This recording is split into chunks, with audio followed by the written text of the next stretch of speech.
Welcome to the Gathering Greenhouse, a podcast to grow together. It is. That's correct. I got it right. To help us grow together. That's not what I have written down here. Well, though. then you have it written down wrong. Because John made a big deal about this. I'm going to add it into my podcast to help us. I asked John about this. He led me. We're going to have to go back to, I think it was maybe 5 weeks ago. And he was like, to help. And I remember that because I was like, well, can we get a better word than help? Yeah. And then there's a whole thing. I probably wasn't paying attention. I mean, obviously, I wasn't paying that close of attention. But I will say one thing I did pay attention to, though. Well, and are you going to do the intro right before we... Welcome to the Gathering Greenhouse, a podcast to help us grow together. I'm Steve, and this is David, and we have an exciting and wonderful podcast planned today. So back to what you were saying. I actually am really excited about this podcast. Wait. You got to go back to what you were saying. Okay, well, so what I was saying is I did listen to your advice last time we were together because I didn't have an opportunity to listen to your sermon. And you're like, go on and listen to it at 1.5, 2 speed, whatever you said. I went on and I did that, and you know what? It's a game changer for me. It's life-changing. Literally. So I had this morning. I'm like, I'm going to listen to it on the way here, and I don't think I'd have enough time to listen on the way here. But I also had to drop my son off at his little camp he's got going on. So I'm like, while I'm waiting in line for the camp. And sure enough, with doing all that, I finished the whole sermon on the way here, and it was really good. I think you did a really good job. And it sounds better at 2 times the speed. You know what? It really. You know why it sounds better though? Because that's how I listen to like my favorite authors and my favorite speakers.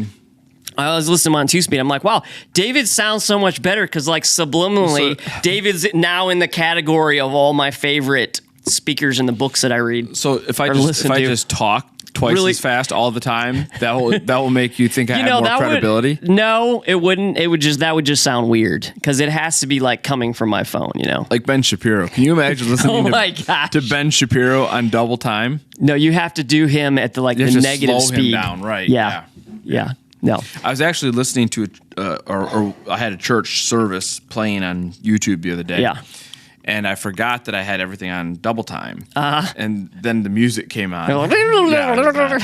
That doesn't work the same. But anyway, what I was saying is I really enjoyed your sermon. I thought you did a great job. I know you hear that from people, and I want to say because it applied to me, because you also talked about that in your sermon of like, there's some people are going to agree, some people are going to disagree, some people are going to hear the best sermon of their life, some people are going to, say this sermon doesn't apply to me.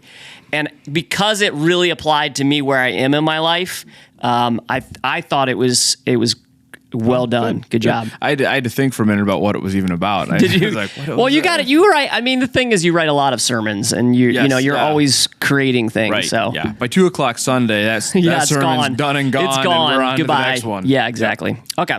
So I did have a little game for us today. All right. But before we do that, I wanted if it's okay with you, I wanted an opportunity to weigh in on what you all were talking about last week and spent the majority of the podcast on, which was your Mount Rushmores. I'm not going to go into all the Mount Rushmores that you just created. I'm like, why are you doing 4 Mount Rushmores? It was the Mount Rushmore of Mount Rushmores. So that's an interesting concept. It didn't play out. It did, but what drove me crazy, and John's not here, but what drove me crazy is that they didn't put that in the title. No, they didn't. They're like, lists of 4. We spent the whole time talking about this is the Mount Rushmore of Mount Rushmores. But then Jack was sitting over here, which I'm pointing off screen. You don't have the camera this week, but and then you included Jack in on it too. That's we needed 4 people. Okay, I missed that. I missed that part in it. That was kind of subtle. Okay. But here, I was really bothered that the title didn't say, like it said, list of 4. I'm like, I honestly think we probably have gotten more views if it had said the Mount Rushmore of Mount Rushmore. You know what? You're right. I think you're right on that. Yeah. But okay, here's a. So let's do the Mount Rushmore of video titles. No, I don't want to do that. But I want an opportunity to do that, and then I have a question for you. So let's I'll start with giving you, because the one that bothered me the most, okay, I don't care about the sports players. I don't even have, like, maybe I follow basketball enough to know some of those people, but other than that, like, I follow teams. I don't care too much about players, all that. That's fine if people do. That doesn't bother me at all, but I just try not to get into sports too heavily. But anyway, the cities one was the one where I wanted to weigh in because, like, to me, I'll just tell you my categories when talking about cities because you said cities. If you're going to try to put Cleveland in here, I'm not going to put Cleveland in there. I'm not going to put Cleveland there because it wouldn't be in my top 4. It wouldn't. It wouldn't be in your top 40. Well, no, it would because nostalgia. Growing up, going to there. Purely based on nostalgia. Have you been to Cleveland? I have. Okay, how many times? Once. Okay, so but it was within the last year. Okay.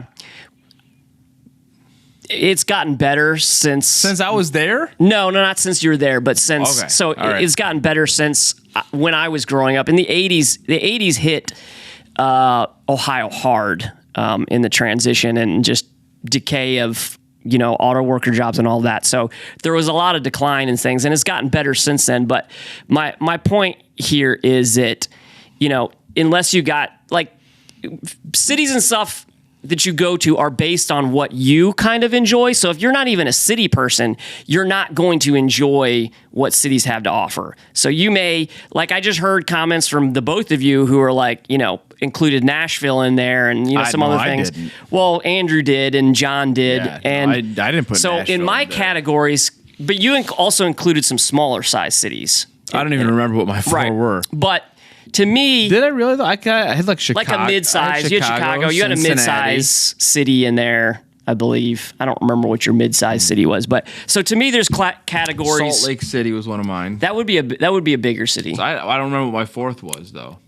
Yeah, I can't remember either. Well, but anyway, I place it in the category of like big cities, and because they just have more to offer. Anyway, side note, but I would do New York City as my number 1. Mm-hmm.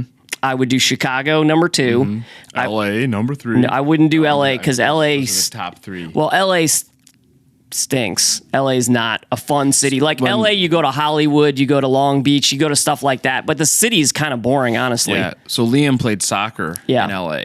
And he had to fly in, and he flew in, and he had been there for like an hour, and he texted us. He's like, "This is a trash city." Right? There's nothing really to do in the like down. So when I say city, I consider actually going into the city because I could do like Miami or something, but I'm really talking about like Miami Beach. You're not going into the city of Miami and doing much. But anyway, so you got New York because there's actually a lot of city stuff to do. Chicago, a lot of city stuff to do. Number 3, I would say San Francisco. Because San Francisco is a really, really beautiful city. Architecture, topography of it, lots of cool areas. You got a Chinatown. You got isn't San Francisco basically just Cincinnati on steroids? Yeah, it is, and it's except you got the Bay and the Bay. So some people it's just an expansion of the river. Well, no. So like Traverse City would be the only like closest bay that I might put that I visited that's similar to San Francisco Bay because it's so you can see those. I don't know what you call those things, the peninsulas maybe that go out on either side. That's exactly. Oh, is that what you call it? Yeah. So in Traverse City, you got these beautiful peninsulas, and that's why Traverse City is so cool because you can see everything from so many angles. That's how San Francisco and the Bay Area is, and like if you've ever been there and got to like kind of go around the Bay Area, it reminds me a lot of Traverse City where you like have these like kind of little cool smaller towns around the Bay Area. So that's why I put it in there. And then the 4th one, because I kind of hit, the Northeast, Midwest, West Coast. I'm going to put New Orleans in there. All right. And, kind of a little bit begrudgingly, but I do love New Orleans because it's so unique and different. It's got the South in there. So you just named 4 cities. Yeah. That I have no desire to go to. Yeah. And see, I think that's my point. Well, no, that's here's my the thing. point on 10 years ago, I'd have been like, probably 3 of those 4 I'd have on my list. Yeah. But not anymore. Because of? So, like, I have no desire to go to San Francisco. Yeah. Because it's like many of the West Coast cities, it's now overrun with all kinds of problems. So, yes. Like, 5 years ago, Portland would have been on my list. Yeah. But it's not anymore. Seattle would have been on my list, but it's not anymore. And San Francisco for all the same reasons. Yeah. New Orleans has never been on my list. I've been to Chicago a million times. I really like it. It's one of my favorite cities. I have no desire to go there anymore. Yeah. And New York, I'm too many people. Yeah, I don't disagree with all of those I'd rather things. go to a town of 2,000. Yeah, no, and that's totally fair. Find the local watering hole and sit with the locals. I get that. Have myself a sandwich. My kids They love make Chicago. good sandwiches in those places. My kids love going there. Do a Mount Rushmore of sandwiches. No, we're not going to do that unless you want to. But okay, so my question here is: this is the game that we're going to play. Okay. My game is so I want to say. So this includes everything. Okay, includes everything. What is the most visited U.S. tourist destination? Well, according to the internet. So this is like a trivia contest. Yeah, it's a game. Okay. What is the most? Say it again. Most visited U.S. tourist destination. So this includes cities, national, but like literally everything. It includes whatever they would deem a tourist destination. So it's a very wide range of places. That does make it a little tricky. It does. Because how do I know what isn't? You don't. It's not a tourist destination. You don't know that, and that's why I'm trying to help you a little bit with this one. So I guess I would think it's maybe something like the Statue of Liberty. Okay. Is that your final answer? No, I want to think this through. So yeah. I'm guessing. You got to also think something a lot of people visit too. Well, so you might think, a big category possibly. Well, so give me like, is it a city? It is a city. I'll give you that if you want a hint. It is an actual city. I mean, I'm going to guess it's New York City. You are correct. It's New York City, which makes sense because it is such a large place. Is that the end of the game? It's not the end of the game. I have one more question. I figured because I wanted to rant a little bit about the Mount Rushmore, so I have two questions. Okay. So the second one is, what is the most visited national park in the U.S.? And I'm not going to give you any hints on this one. Right. We'll just see where it goes.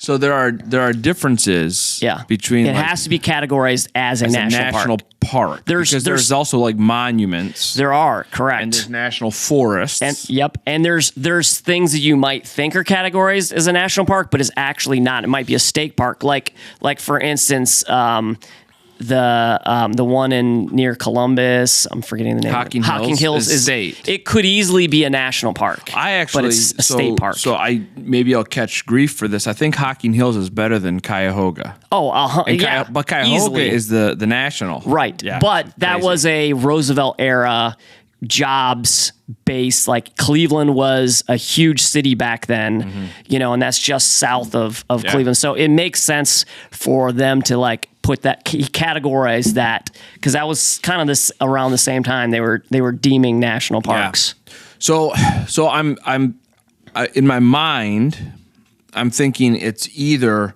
Yellowstone, Yosemite, or the Grand Canyon. Okay, those are your three. Those are my three that I'm thinking. Is it one of those three? Well, I'm not going to give you any hints on this one. Well, if it's not, then I obviously got it wrong. Well, but if it's one of those three, then I'll try to guess which one. Okay, it is not one of those three. So I got it wrong. You got it wrong. All right, so what is it? That is a really... So here is the truth underlying how this place got it. It's closer to a large population of people than any of those places you just mentioned. Even though Yosemite might be considered close, but it's hard to get into Yosemite because it's not really close to any population because it's on the other side of California. But California is a very big right. There's a lot of population that could get there if they wanted to. But Yosemite has a short window you can actually get in there, because of the snow. Same with Yellowstone. Sure. Now Grand Canyon, not the same, but it's a little bit out. You got to work to get there. Right. So it's actually the Smoky Mountains. Because lots of access. Okay. Lots of you got Gatlinburg there that pulls a lot of the population. I didn't realize that the Smoky Mountains was one national park. Well, I don't think the Smoky Mountains is one national park, but there's. What was the question again?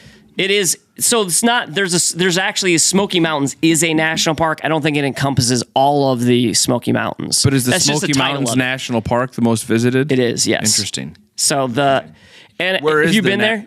It's very close to Gatlinburg. Okay. It's right. I mean, right there. I've been to the Smoky Mountains quite a few times. I don't know if I've you know, like actual national park. Though. I have, and I've done quite a few hikes there. Not a ton. Like my kids are little, so we're not doing some of the more intense ones. But sorry, people who love it. I wasn't super impressed with that park. You know, just because the trails and the stuff you see. Better or worse than Cuyahoga Valley? Ooh. Oh, you have to think about it. Really? That means it's bad. Not that I'm saying that Cuyahoga is bad. I would say the hikes that I took at Cuyahoga National Park were better than the hikes that I took at, but wow. Now I don't know how many, like there could be stuff that I haven't seen. And I do remember one that was really cool, but the waterfall that I went to wasn't that better amazing. Better than Hocking Hills or worse than Hocking Hills? Oh, Hocking Hills is better in my opinion. Wow. Okay. But I'm not, I haven't done a lot of hikes in the Smoky Mountains. So people who are really avid hikers have been there a bunch of times. Maybe you've seen stuff that I haven't, but I don't think though, like for the eastern side of the U.S., I don't think most hikers, when they talk about where they want to go, talk about the Smoky Mountains National like Park. unless people just like, there's certain people who love trails. But that's the things, the Appalachian Trail. Yeah. Could someone name for me, like, what are the best, what are the must-sees in the Smoky Mountains? I have never heard anyone say that. But if you say must-sees at Hocking Hills, like the Devil's Bathtub, the Old Man's Cave, like you can't go wrong with those things there. Like those are really cool things to see. Like Did you jump into the Devil's Bathtub? I hear that that's a bad idea. I don't want to meet the devil. Well, I guess I wouldn't because I'm saved. Were you tempted? Were you like, that kind of looks like it might be fun? I was until someone told me that like it's like you would actually go down and like disappear in somewhere and get shot out somewhere else. And I'm like, nah, I'll pass. Yeah, I'll pass on that. Okay, so I really do want to spend. I really enjoyed your sermon. I do want to spend some time there. So let's move there now. All right. And I have some questions, and I have a few follow-up questions. We'll see where we get with it. So, all right. So why does God use suffering to discipline his children? Because, that wasn't...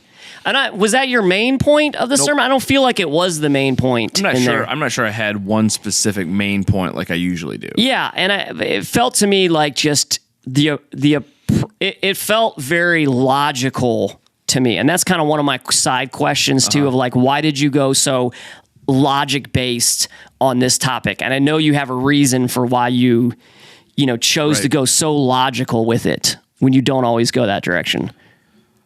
So sometimes I'm illogical. Well, no, you're not illogical, but sometimes like there's some things you can't explain with logic, like feelings. Feelings aren't always based on logic. Well, that's a whole different conversation. I know it is. But you went very logical. Like you laid out right from the very beginning, you laid out the case of why people feel one way and why people feel another. I thought that was, I'm also a very logical person. That's the way my mind often works. So I could follow that easily. Yeah. I think, so we'll stay with that just for a second. Yeah. I think the reason I wanted to do it that way was because I wanted people to understand why the other side thinks the way they do. Right? And so I think that was very smart of you. Yeah. All of us think things through a logical process, but it's not always good logic. Yeah. In fact, most of the time it's not. And so a lot of times one of the best things that we can do when we find ourselves with an opinion that maybe we're trying to figure out why somebody else is so opposed to my opinion is to trace back that logic and say, hey, is there a place where my logic disconnects? And what I try to do is show how people on both sides can have that little bit of a disconnect and why it doesn't work. Yeah. So that was why I took that approach at the beginning. And I also loved how you tied that into how our church should operate. Well, I'll any chance I have to talk about that, I like to talk about that. Right, unity within the church. Yeah, I think extremely important. One of the most important things a pastor does is protects the unity of the church. And one of the things we do here is our unity is actually based on truth, right? It's not based on anything else. And so I think it's important for us to constantly call people back to that and remind people we're a church where it's okay to disagree with each other. And it's okay to not get what you want. Yeah. And that's actually a good thing. Yeah. So, well, I always tell people a healthy church is a church that can disagree with one another and like move on with life. Like, because there's a tendency to kind of get stuck in your ways as a church. And then you're like, well, this is just something we've always done and always, put an emphasis on. But and if then there's no room for other thoughts because it's a one-way street. There's no one who is bringing in new, fresh ideas because it's always get on board or you're a heretic or whatever it may be. I think it's just it sets the gathering up for long-term success because political opinions, the hot topics of the time will come and go. But the truth of Scripture will last for eternity. Yep. Yeah. And we're going to discover that in a year. Because of the elections coming? Oh, yeah. Okay. Yeah. Oh, yeah. 2024 is going to be wild. Awesome. It's going to be wild. Awesome. All right. Anyway, so the original question was something about what? Oh. Something about back to my notes here. Why God uses suffering to discipline. To discipline his children. But he uses it to teach, right? Sure. Because you could say there is no growth without suffering. Correct. So if we go back 2 weeks, right, when we talked about losing, and losing is a way we learn because if you don't lose, you don't know what you need to change. So pain is the same, right? If I burn my finger on a hot stove, I have learned something really important. Right? Don't touch a hot stove. I remember when I was a kid, there was this candle. It was like this, right? So it's like all glass candle, and it was the wick was way down here. And I thought, that's kind of cool. And I went up and I grabbed it like this. So I burned all of this and all of this and all of this. Ouch. And lesson learned. So I've never grabbed a candle like that again in my life. One time in metal class in high school, I had been cutting something with a torch and then picked up the piece of metal and it felt wet, like it was slippery, and that was my skin burning off my fingers. It literally had that feeling, and then it was pain. I'm like, oh, that feels weird. Ouch. So don't do that. And you learned your lesson, right? I always wore my gloves after that point. Exactly. And so that's the thing is that, sometimes God teaches us some really important lessons through our pain. So, that good enough answer? That's actually an excellent answer because I don't think it needs to be complicated. It doesn't. Right. It needs to be simple. I think that works. Well, let me just add one more piece to it, which is another illustration of the guy in the weight room, right? Mm-hmm. If you work out, and you're the guy in the weight room, you use that illustration in your sermon. I did, I want to be like the ripped reverend. You had 4 different alliterations. I sketched all those out while I was flying back from our fishing trip. I was like, it took me a little while to come up with some of them. The pastor with pythons. The reverend, the ripped reverend. Yes. The power preacher. I didn't use that one. Oh, you didn't? That was another one. Yeah. The buff bishop didn't use that one either. Anyhow, the point is that if you're a weight dude, right? A gym bro, if you don't experience pain, you're not doing any benefit. Mm-hmm. Pain is gain. Yes, and so we easily understand that in that context. But you put it in a spiritual context where it's sometimes, God gives us pain to expand our muscles, our spiritual muscles, and we struggle with that. We're like, no, God, I don't want any pain. But are there times that, if there's times he gives us pain to expand us, is there time that pain just happens and there's no growth associated with that? No. Or no plan associated with it? No. You're saying always. So I would say this. Yeah.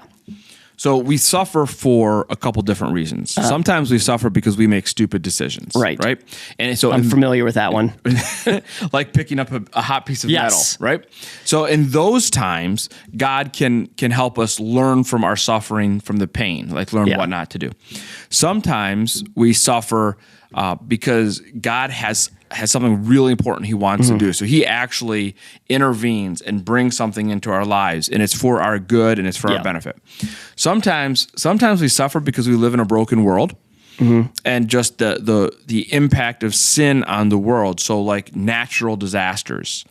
Sometimes we suffer because of that God didn't bring that, but can God work through that? Yes. Absolutely.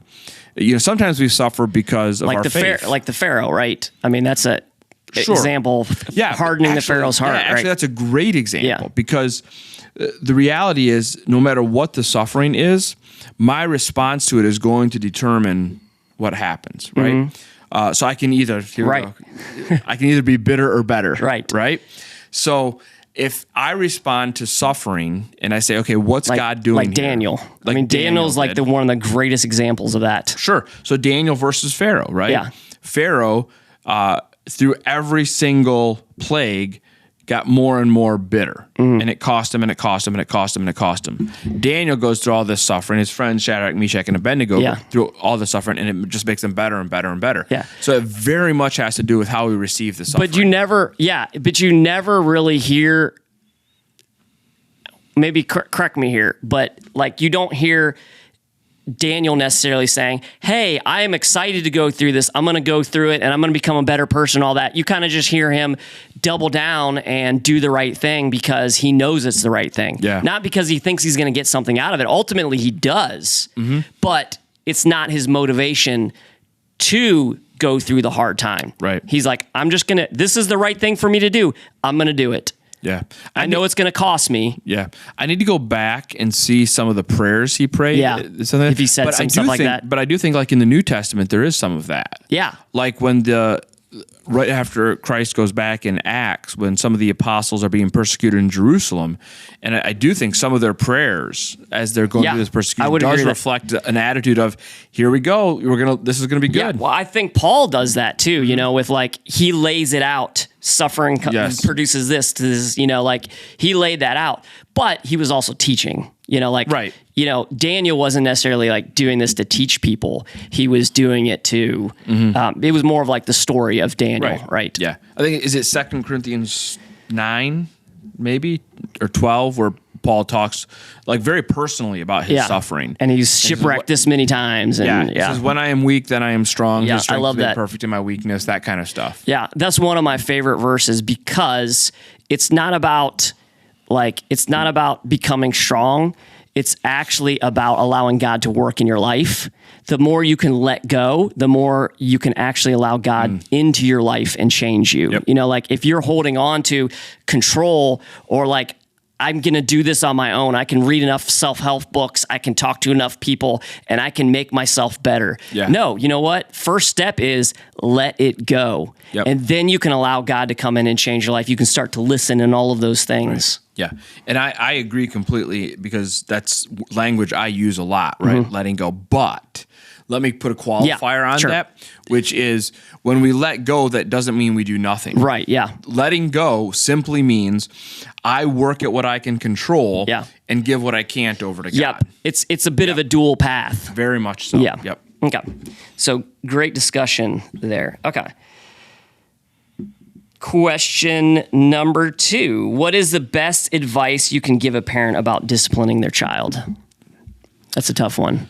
I would say the best advice, so I'm going to make it a 2-piece best advice, is be purposeful and be consistent. Yeah. I think that's so being purposeful means know why you're doing it. Yeah. Don't do it because you're angry. Right. Don't do it because you're angry. Don't do it, because of some kind of power struggle. Don't even do it because that's what your parents did, right? Sometimes kids just discipline how their parents disciplined. And sometimes that's good and sometimes that's bad. So have a purpose, understand why you're doing what you're trying to accomplish, and then you have to be consistent. What if you go ahead. Okay. But what if you make a mistake in there? Because it's easy to be angry in the moment and discipline. It can be easy in the moment to say this is a power struggle thing and I'm going to discipline them over that. Yeah. What do you do then? Well, you're asking a leading question, so I know you know the answer. So go ahead. Say sorry. Right. Yeah. One of the most important things your kids can ever hear is you saying, I got that one wrong. Yeah. Yep. That's so hard for me to do. Well, when you don't do it, you're getting that one wrong. Yes, exactly. Yeah. Well, of course it's hard to do. And this is that place where parenting is hard to do, right? And I do fear that one of the things I'm seeing is more and more people aren't parenting because it's hard to do. But people don't stay in marriages because it's hard to do. People don't stay at one job because we go down the list. It's hard to do, so people don't do it. And it's been that way forever. Yeah.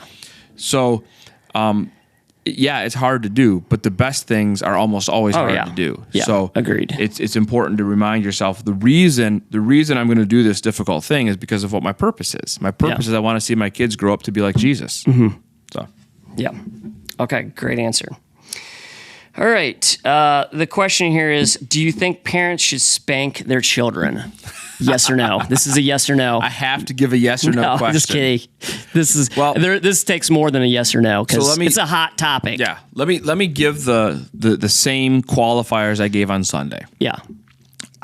Spanking should never be the only tool in the toolkit, right? Yeah. So if you only spank your kid, that's the only way you discipline, that's a problem. Yeah.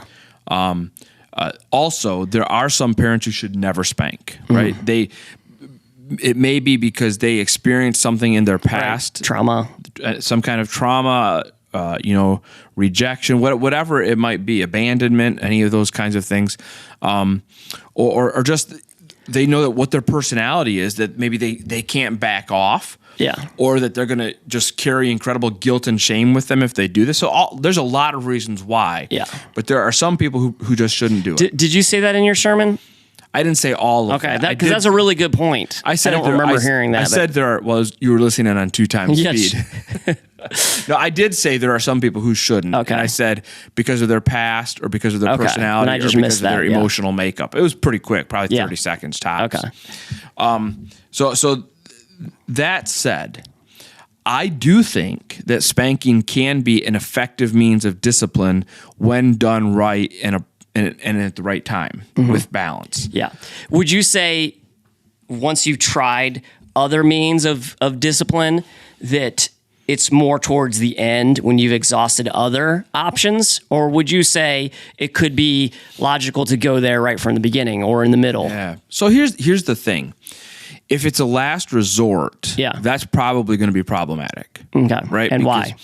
Because that means you're in the place where you've escalated to something, right? And you told them stop doing this multiple times. That's kind of what I mean here. Right. Like you've told them you've sat, you didn't go to spanking right away. You're like, don't do this. This is why you shouldn't do it. I don't want to see this happen again. Right. And then maybe next time you're in timeout, and then you're timeout again, and then you take something away. And then finally it's like, okay, I've told you this multiple times.